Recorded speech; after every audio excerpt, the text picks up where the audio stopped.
Tonight, the Republican-controlled Senate confirmed President Trump's latest appointee to the U.S. Supreme Court. That's right. Justice Amy Coney Barrett will likely cement a conservative majority on the nation's highest court for decades to come.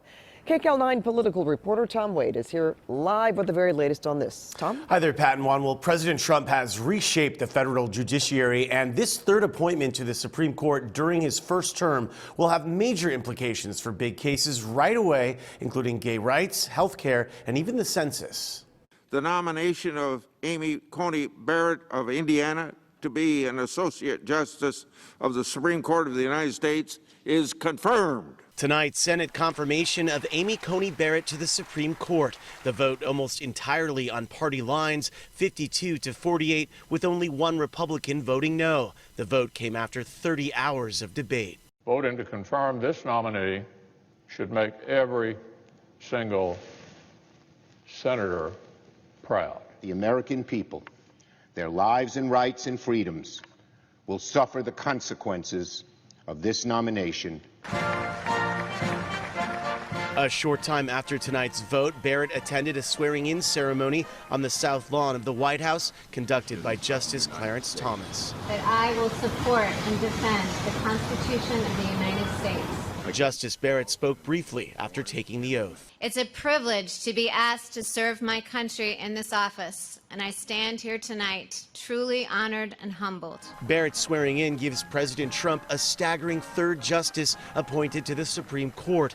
Legal scholars say she will ensure a solid conservative majority not seen in decades. Loyola law professor and legal analyst Jessica Levinson. Getting Justice Barrett on the court is a huge win for the Trump administration, and it's a huge win for the Trump campaign. Justice Barrett's ascent to the court likely gives the conservatives a 6-3 majority. It's a big moment also for Chief Justice John Roberts. He's still in the middle ideologically, but he loses a lot of his power because he's not the swing in a 5-4. Tonight's confirmation comes just 38 days after the death of famed liberal justice Ruth Bader Ginsburg. At 48, Barrett becomes the youngest justice on the court by 5 years. This is the most openly pro-life judicial nominee to the Supreme Court in my lifetime.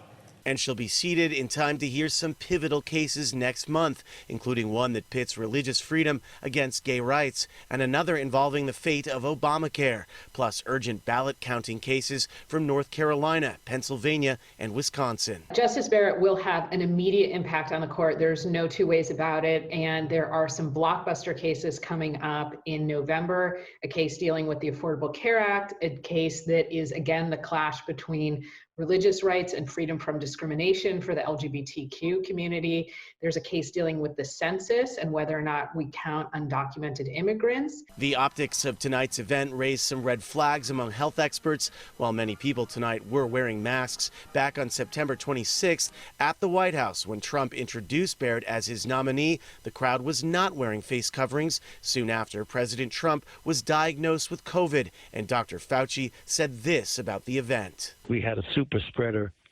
event in the White House, and it was in a situation where people were crowded together and were not wearing masks.